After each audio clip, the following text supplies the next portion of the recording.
One for Mum, one for Dad, and one for the country. And there has never been a more exciting time to be an Australian.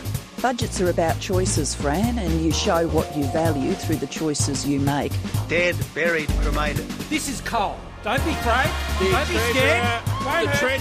Australia's basically done for. We'll just end up being a third-rate economy. You know, a banana republic. How good is Australia? Just follow the money. G'day, and welcome to Follow the Money, the Australia Institute's podcast demystifying the big economic issues in Australia and putting them in plain English. I'm Ebony Bennett, Deputy Director at the Institute, and this episode is our 100th episode. Huzzah! We've made it. And to celebrate, we are bringing you a special bonus episode where we take a little look back, sharing some of our favourite moments and talking a little bit about why we, as an independent research institute, decided to make a podcast in the first place. Economics is often thought of as being quite dry unless you're an economist, really out of the realm of everyday conversations. It's full of a lot of incomprehensible jargon, or what our chief economist Richard Dennis likes to call econobabble. Economic modelling is the perfection of econobabble. It's econobabble in its finest form. In its most distilled. It's the essence of econobabble. No one has any idea what it means when confronted with Treasury modelling showing that the growth dividend of a corporate tax cut is 0.1% of GDP. Yeah. It's designed to be inaccessible. It is a black box that only a handful of Australians are allowed to look inside, yet all Australians are the victims or beneficiaries of what the models say we can or can't afford. So he argues that economists and politicians and some commentators deliberately make economics difficult for people to understand, to exclude them from the debate. Because that's the effect that it has, to silence democratic debate. So our aim with this podcast is to bust open some of those economic myths and help you argue effectively about the economy with your uncle at your next socially distanced family gathering, whether or not you've got an economics degree. So people shouldn't feel silly if they don't understand. On the contrary, they should feel angry. Because the policy decisions made in the name of the economy affect all of us. Let's start with some facts. What are franking credits?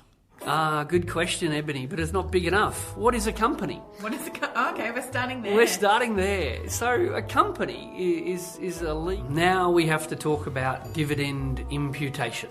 Dun, dun, dun. My favourite topic. Dividend imputation is a thing that makes everybody's eyes glaze over, and I do apologise to all the people out there, but hang in there, this is actually important. It's very important and it's very expensive. So let me explain exactly what a surplus is. A surplus is when the government taxes you more than it gives back to you in services. So when it's taking more in taxation than it's handing back in spending, that's when we have a surplus. Now, on the one hand, we say, it's irresponsible for governments to borrow because households shouldn't borrow, households should only spend what they've got. But at the same time, governments are saying to young people, you need to borrow $60,000 to go to university. But don't worry, we love debt so much that we, the government, will lend it to you. a reduction in interest rates will mean that people pay less on their mortgages, they'll have more to spend elsewhere, businesses are likely to invest more, and we'll see a growth in the economy. So effectively, monetary policy is a tool. The Reserve Bank don't usually put it in such stark terms. They don't usually say we're increasing interest rates because we want to cause some unemployment. They use nice euphemisms like take the heat out of the economy. The majority of these two big tax concessions, negative gearing and the capital gains tax discount, flow to the wealthiest 20%. Something like about 2/3 of the benefits flow to the top 20%. That make any sense? Yes. Follow the Money has covered all the big issues of the day, with the economist's favourite day of the year, the federal budget, otherwise known as Christmas for economists at the Australia Institute, to franking credits, interest rates, the housing industry, and our perennial favourites, tax breaks like negative gearing and capital gains tax. We find out what our chief economist, Richard Dennis, really thinks about economic modelling. Yeah, I referred to that as peak stupid.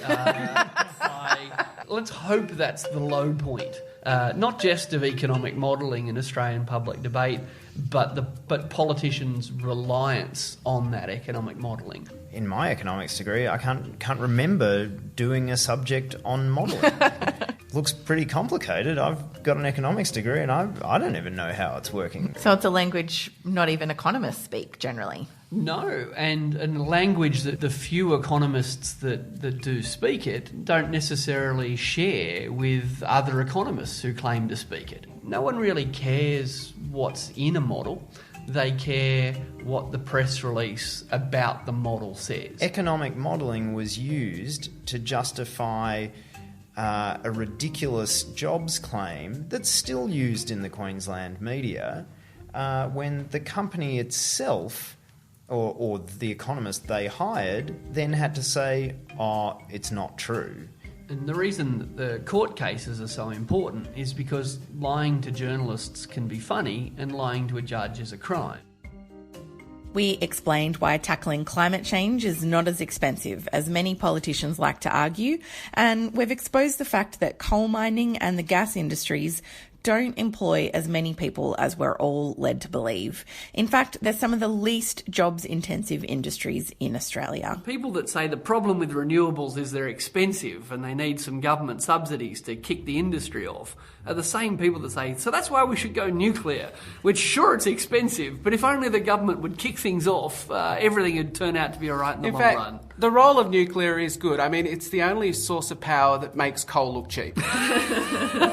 What the Narrabri project will do is push up New South Wales gas prices, and that's because the Narrabri gas fields have relatively high production costs, and they have much higher production costs than the gas that's currently supplying New South Wales. Why are our emissions rising? Well, they're rising for a number of reasons. The most obvious one is we don't really have any policies to reduce our emissions. When we had a carbon price, our emissions fell. The Queensland government put about $7 billion into building new railway lines for coal. But all of that money could have been used to build schools and hospitals or to address other issues relating to the reef. It is the classic railway to nothing.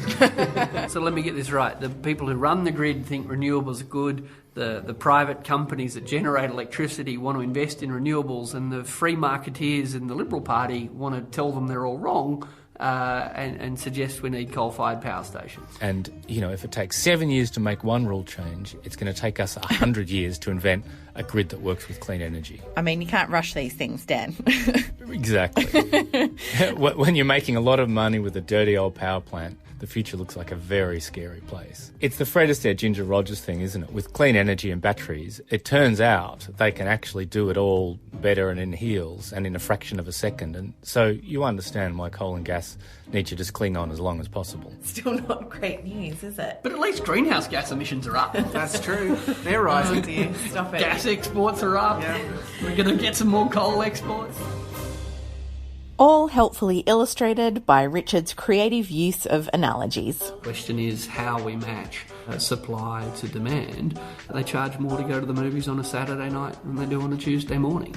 Why? Because there's peak demand on Saturday night and everyone can't fit in, so they charge a higher price. Similarly, in Christmas time, the price of prawns goes through the roof because everyone knows you celebrate Christmas by eating prawns. I mean, that's what Jesus wanted. But the problem is the prawns aren't in on it, so they keep breeding at a steady rate, a bit like a baseload power station. So Baseload prawns. Base prawns. It's like all exotic meats taste like chicken, and all budgets are 4 years away from surplus. You know, saying that the price is set by supply and demand is like saying a plane crashed because of gravity. There's usually a little bit more to it than that. I don't know. I'm good at analogies, but I can't think up an analogy that stupid. It's like saying we're going to put out a bushfire and introduce water restrictions on the firefighters. That's a pretty good analogy on the fly there, Richard. Thanks. It's frustration, Ebony. It's frustration. We've had a roll call of experts in-house from our team of economists and researchers to talk all about these issues. G'day, Rod. G'day, Eb. It must be nearly a decade since I've been on the podcast. It might have been. Is the expectation that this is going to make inequality worse?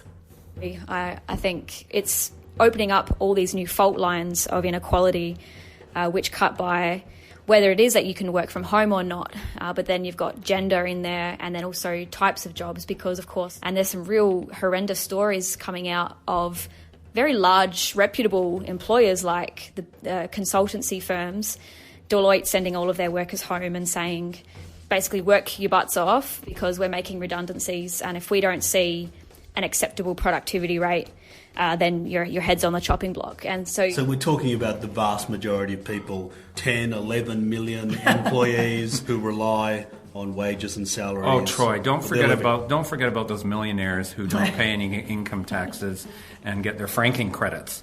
Sorry. They might not be as concerned as those 10 or 11 million workers. That's a terrible oversight on my part. I find that a very puzzling reason for going to Washington.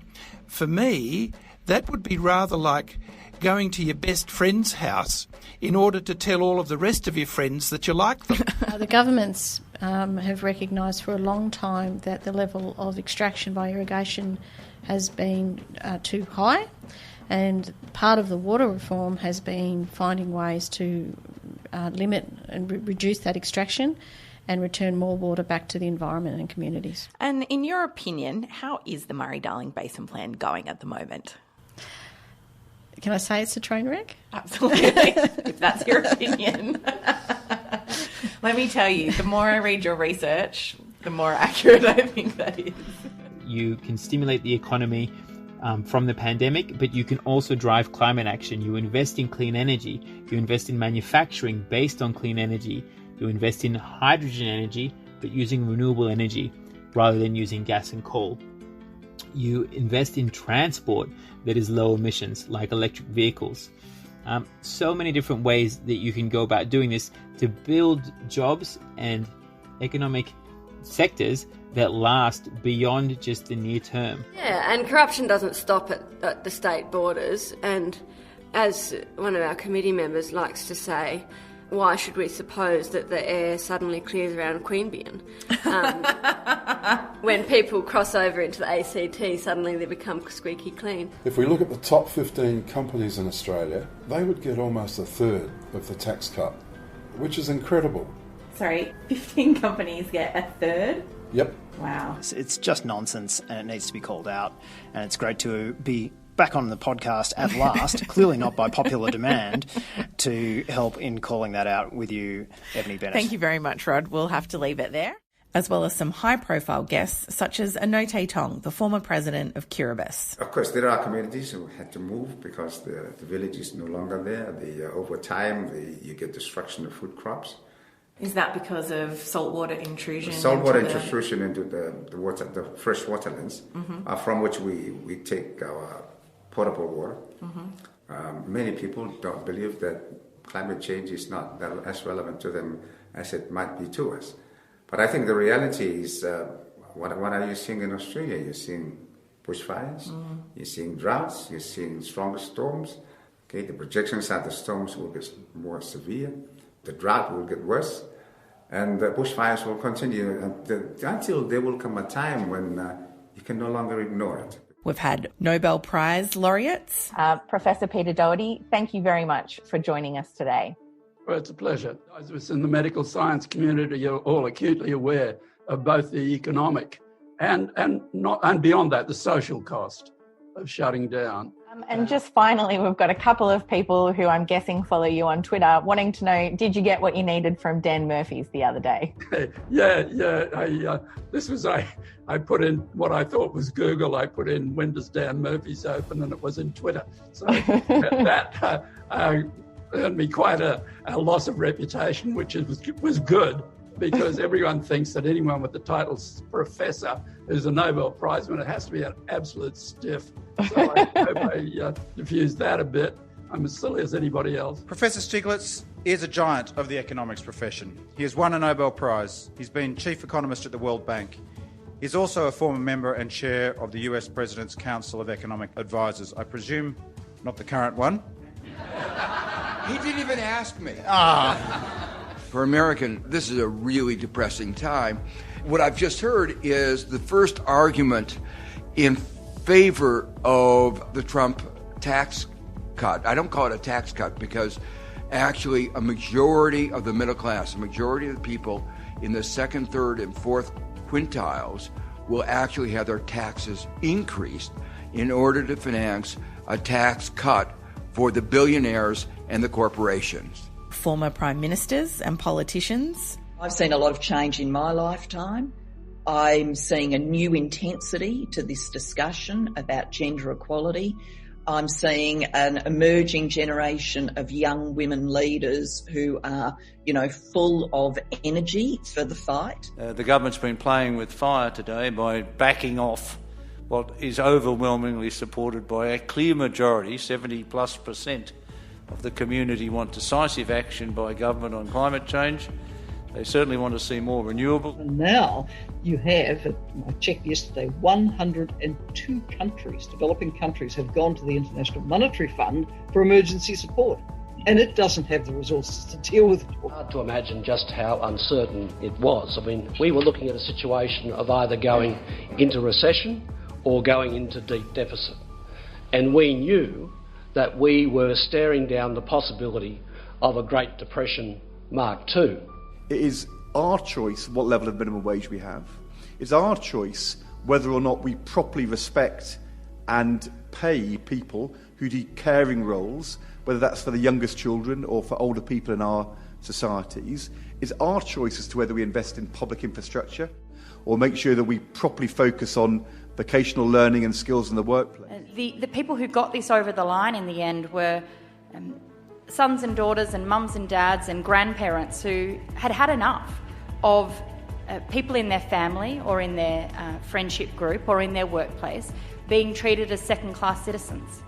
And they decided that this was a human rights issue. This was an issue of equality. Great thanks to the Australia Institute. What a terrific organisation and vital part of our democracy here in Australia. And we'll be traversing issues. And guests from our live Economics of a Pandemic webinar series.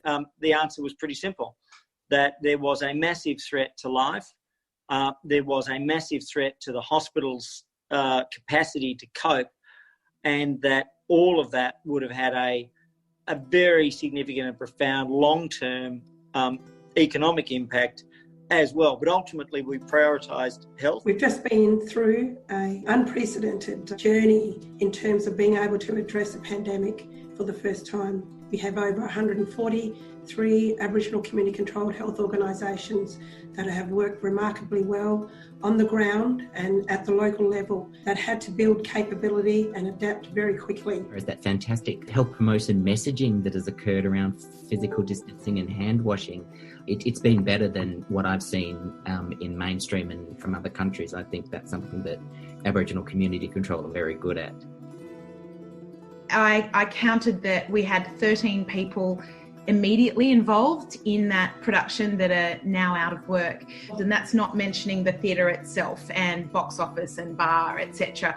Acknowledge the wage subsidy fight that happened, and the fact that JobKeeper is there in the first place is because of the trade union movement of this country. Is that there is a tradition in this country that's bigger than all of us, that comes before all of us. And it says that we know when things don't feel right, and we believe in the power of community to set up systems that will make them right. A lot of people opposing lockdowns and more or less insinuating this is just a disease that kills old people and it's not really worth the economic pain that it inflicts on Australia. What's your response to those kinds of comments and those armchair epidemiologists? Where do they feel that they have the right to tell clinicians and patients, and the fact that it's just old people, the fact that it's your grandmother or grandfather, they shouldn't have their life taken away if we can do better. And firstly, it's not just old people, but even if it was just old people, they still have a value to society. The society we live in has been created by those old people, so shame on them. As well as our popular Politics in the Pub sessions, which we've had to put on hold during the COVID pandemic, but all of which we've turned into podcast episodes so that if you couldn't make it along to our live events, you could always podcast it later. All right, ladies and gentlemen, welcome to Politics in the Pub. brought to you by the Australia Institute's Politics in the Pub. My name is Ben Oaquist and I'm the Executive Director. I'm pretty excited about hosting Politics in the Pub. I didn't think that the Institute would let me do it again. Yeah, my dear late mum had all manner of difficulty at the Bowls Club telling the other old ladies that I'd authored a book and then not ever mentioning the title. And I wanted to start by asking each of our panellists, what's wrong with politics? I mean, one of the saving graces of Australian politics has been compulsory voting, because there's a huge group of people in the middle. Yeah, you should applaud it. It's been a fun ride over the past 4 years, and especially over the past 5 months, even though they've been a bit difficult, because we've gone to weekly episodes to help explain how the COVID-19 pandemic is affecting Australia's economy in real time. And for a podcast about numbers and the economy, here are a few. We've covered 2 federal elections, 4 budgets, we've had 81 guests, we've hit nearly 200,000 downloads, and I think not made nearly enough bad jokes about economists. My favourite being that economists exist to make astrologists look good. Now, they say you should start with a joke. So 3 economists walk into a bar to talk about the budget and hundreds of people show up. How Canberra is that? 1.5 million people were looking for 400,000 jobs, and I was one of them for nearly 2 years. Through no fault of their own, and even though you had an economics degree. That's right. Or perhaps because. It's often bad for people that are invested in shares that are banking on economic growth. But what's interesting at the moment... That was interesting, Matt. Yeah, it was. But what's what else is interesting? How very dare you? Is that... It's so worried. It's now cut interest rates to the lowest level ever. Yeah. But apart from that... everything's going swimmingly. All good. Not that I've read a huge amount of Reserve Bank media releases. You should. Need stable baseload energy supply, except, of course, we don't have baseload demand. We would have something like that if we were all aluminium smelters. Aren't you? Well, this isn't the great leap forward. You come round the mind. Any other countries have this system? Let me think very carefully. No. Nary a one. No. Wow. Yeah. And no one in Australia understands it. Yeah. And that's how they've got away with it. This has been a special episode of Follow the Money to celebrate 100 episodes of the podcast. Thank you to all of our listeners who have helped get us this far. Whether you are tuning in every week or dipping in occasionally, we are grateful for all your support for this podcast. I want to thank all the Australia Institute staff who've contributed over the years, and particularly to our Chief Economist, Richard Dennis. A big thank you to former Press Gallery journalist and author Frances Keeney, who got the ball rolling on this podcast, to Clayton McDonald, who records all of our Politics in the Pub events live, and thank you to our magnificent producer, Jennifer Macey, who is never fazed by any topic that we throw at her. Thanks are also due to the many University of Wollongong podcasting students that have helped trawl through news clips to make those fabulous montages that you hear at the top of the episode. You can listen to all 99 previous episodes on our website at tai.org.au/podcasts. You can subscribe to Follow the Money wherever you get your favourite podcasts. And if you enjoy it, please recommend it to a friend and leave us a review on iTunes, because it helps other people to find us. We're on Twitter at the Oz Institute with an AUS. My Twitter handle is Ebony_Bennett with a ~N_T. And this episode was produced by Jennifer Macey, with additional editing by Grace Crivellaro, Lucy Luo, and Holly Forrest. Our theme music, as always, is by Jonathan McFeet from Pulse and Thrum. And remember, keep washing those hands, wear a mask, stay safe, stay 1.5 metres away, and thanks for listening. Here's hoping you'll stick around for the next 100 episodes.